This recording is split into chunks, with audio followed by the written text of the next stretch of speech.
Praise the Lord. How is everyone doing this Sunday? Today I want to talk about something that came to my attention recently about the information that comes to us, information that we become, aware of about ourselves, sometimes about other people, about our families. I was in a meeting recently. Those that know this type of meetings, they will know what I'm talking about. And I've been in this kind of meetings for a very, very long time, for years, and this kind of ideas never really hit me in this, type of way. So there is such a thing as, I don't know, for those of you that may not know, police intelligence information. Sometimes the police will know information about people. That information may never get out. That information, until there's proof, I believe, of why it should come out, or until the police have enough evidence to act on that information. A lot of people have information about them that they are not allowed to know what that information is, because even the police themselves, they do not know whether that information is accurate or not. They are responsible for analyzing that information as it comes to them. Now, that information is obtained in a lot of different ways. It could be, someone ringing in and reporting someone to the police. It could be certain investigations carried out that link to you, that your name comes up. It could be all sorts of different ways as to why you may have, or someone may have, some police intelligence information on the police system.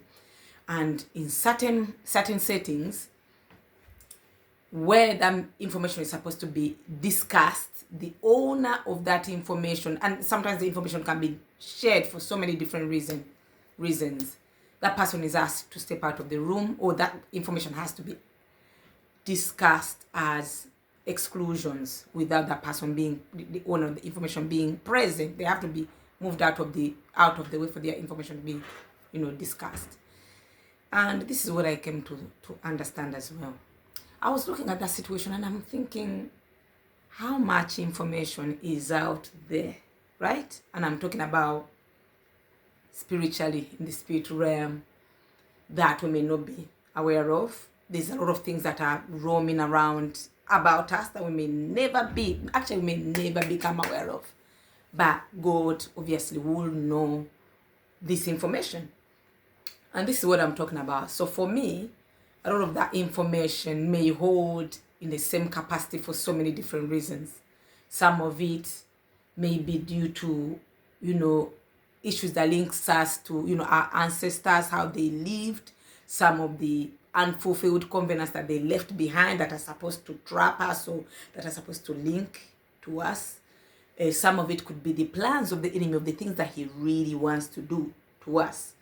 And I think sometimes I'm starting to believe that when we have certain dreams, this is one way of God trying to release some of the information on his intel, like on his intelligence, on his surveillance, trying to let us know that, oh, by the way, did you know, godly, did you know this is what the enemy is planning? This is what is on his radar. This is what is written in the spirit realm. Sometimes we see dreams. Even recently, I saw one really useless dream, awful. It doesn't make any sense. Well, it does make sense if you want to make it. You can make sense out of it. But then I'm like, what kind of a thing is that? But the Lord will sometimes try to let us know that, okay, by the way, you're not supposed to know this information. But let me tell you, this is what is in the camp of the enemy. This is what he dreams for you. This is what he plans for you. This is what he knows about your situation. This is what he really wishes to do to you if I let him. But I'm not going to let him anyway. So me and my husband were discussing this, and we were talking about the story of Job in the Bible. How I imagine Job walking around, never, ever, ever, if it wasn't for the word of God that was written about his life, he probably would never, ever find out that there was once a dialogue between God and Satan about him. All we know is that Job, at a certain time of the day, he would go before God, pray for himself, pray for his family, pray for his businesses and all that kind of stuff. But he didn't know. The Bible doesn't tell us that he could hear the conversation that was going on between God and Satan. This guy is just there to pray and then go on with his life. Meanwhile, within that same place, there is something taking place behind him that he will never become aware of. The guy is seeing calamity in his life, all hell breaking loose in his life, doesn't know the cause, doesn't know that things are being discussed behind him, right? I'm talking about similar stuff like that, God goes to Satan bragging that, look, have you seen my servant Job? And Satan is like, oh, don't worry, don't talk to me about your servant Job. I'll tell you what I know about this Job. How does Satan know this? This guy has no job. His job is to sit and watch us 24/7. That's his job. He watches, he sees what you want, he knows what you don't like, he knows when you sleep, he knows who you are.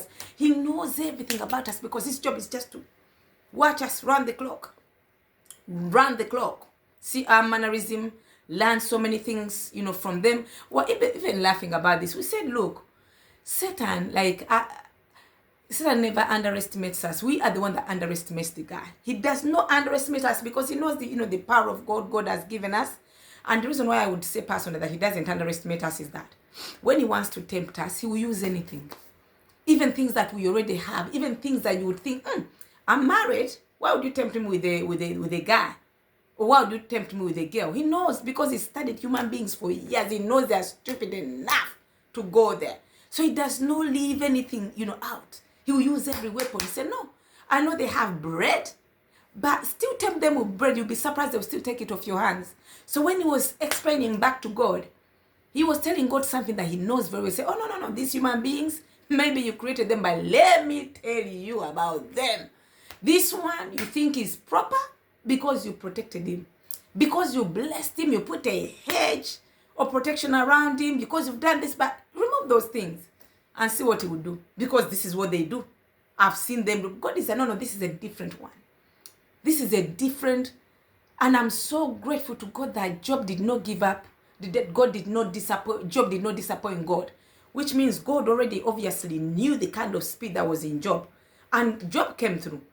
As we know, Job came through. The guy was tried right, left, and center to the point that his knowledge of God was tried.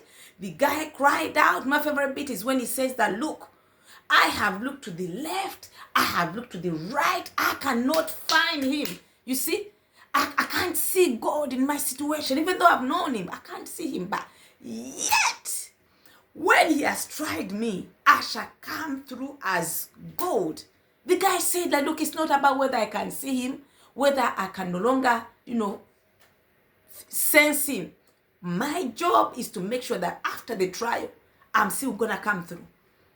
After this is all over, I'm still going to pass the test. It doesn't matter whether I don't know where he is, whether I feel like he's left me or not. You see? But the fact that this conversation, going back to my point, the conversation was going on two-way. Probably Job is right there and these guys are talking. He doesn't know. The guy probably still doesn't know. Okay, by now he would know because of the Bible was written and these guys are, living up there as we know. He would never have known why he went through all the sufferings that he went through. Like a lot of us, when we go through things, terrible things, and we never get to the bottom of why we suffered those things, there is information back there flying around. God betting on us, saying that godly you will pass. And Satan is saying, oh, no, he won't. She won't. Give me a chance to try him or to try her. I was even saying to my husband that, look, when it comes to certain issues that would happen in my life sometimes, I say to myself, God had the power to stop it from happening. If he really didn't want it to happen, he can stop it, But the fact that sometimes he allows certain things, he also has a plan. Because he knows it will, at the end of the day, it will not kill me. And if it's supposed to kill me, that was the thing that was supposed to kill me anyway. One way or another. His plans for us are good and they're not of evil. And they must bring us to the expected end. So what I'm saying is this. For me, when I have, this funny dream now, I'm like, okay, I guess that's part of the information that is out there. Lord, thank you for letting me know what some of the plans of the enemy that I'm not supposed to find out about are. So now I know where to direct my prayers, right? And I also take my time now to pray over information that is flying out there. And let me tell you what I learned about this intelligence information. A lot of the time is false information. A lot of the time is false information. It's never accurate because the minute it's accurate, the police will pounce up on you. Those are the raids that we hear, the police raids. You know, they've gathered enough evidence to know that this person is running drugs, maybe in their homes or things like that, and they'll show up. Or whoever is making those accusations against you, they must be willing to come forward and say, oh, I want to make a statement against this person. Then the police will act, knock up on your door. But until it can materialize, it's just something that is forming in the background. You see, forming in the background, like let's say in the case of Job, Satan is putting up a battle, like, I can do this to him. Give me a chance. And then God is like, okay, I allow you, go and do this. And then the guy comes knocking on the door because now he has the permission. He's got the mandate to attack full swing. So now, whether I'm having those dreams or not, I just take myself and bombard back at this intelligence that, Lord, those things that are forming, those things that are being said about me, those allegations in the camp of the enemy, those imaginations of the things that he really wants to do, or he will not do them because you will not let him. And I'm praying them down. I'm shutting them down. They will never see daylight. They will remain intelligence. They will never materialize into something. They will never materialize into anything.